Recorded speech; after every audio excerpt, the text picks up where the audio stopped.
I'm Dr. Drury Rebel. I am a veterinarian and I am boarded in clinical practice for avian medicine and recently for reptile and amphibian medicine. I also went back and did my residency training, and once I completed my avian medicine boards in clinical practice, I just thought, what's the next step? So became a boarded pathologist. It was easy enough to just say, you know, I've done a lot of pathology, I find it very rewarding, I get to know the answers. For example, the little water turtles that you used to be able to buy, they now have a minimum size so that a small child can't put the water turtle in their mouth, you know, the red-eared slider turtle, and that's because of identifying salmonella in those, and hopefully they're big enough that the kid won't stick them in their mouth and get salmonella. Literally finding answers. I think that's the most fun.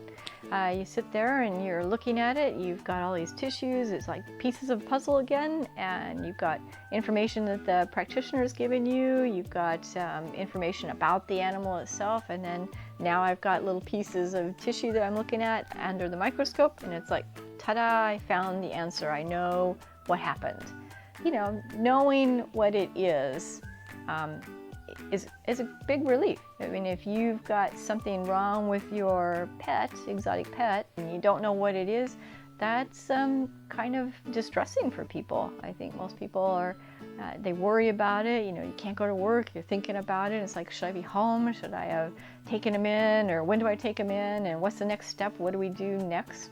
And I think that's probably a really nice feeling to be able to say, okay, now we know what it is and we can do these types of steps in order to help your animal.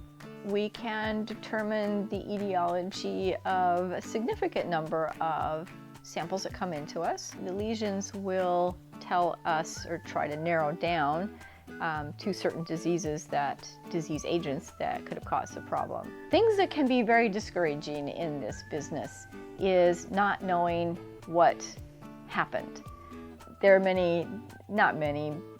a fair number, I guess, of samples that we don't find an answer to, and those are so frustrating because it's we look at them and the people go back in and biopsy them again, and we're like, yeah, it could be an infection, I don't know what's causing it, I don't know what the animal's doing that will keep this going, whatever this lesion is. Those are very frustrating. And some of the best things that happen when I'm sitting here looking at these things is that I find that if I read through the history and I go, ha, I'm pretty sure I know what this is, and then I put my slide up there and look at it and I go, yes, I knew it.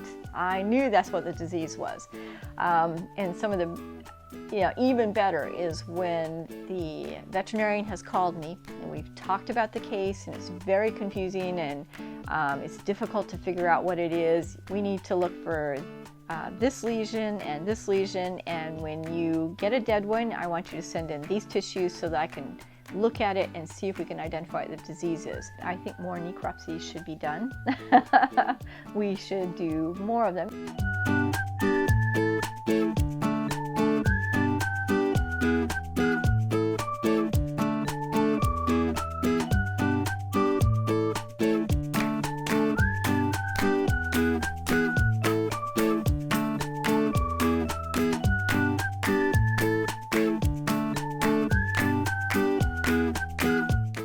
Even in death, we all have a story to tell.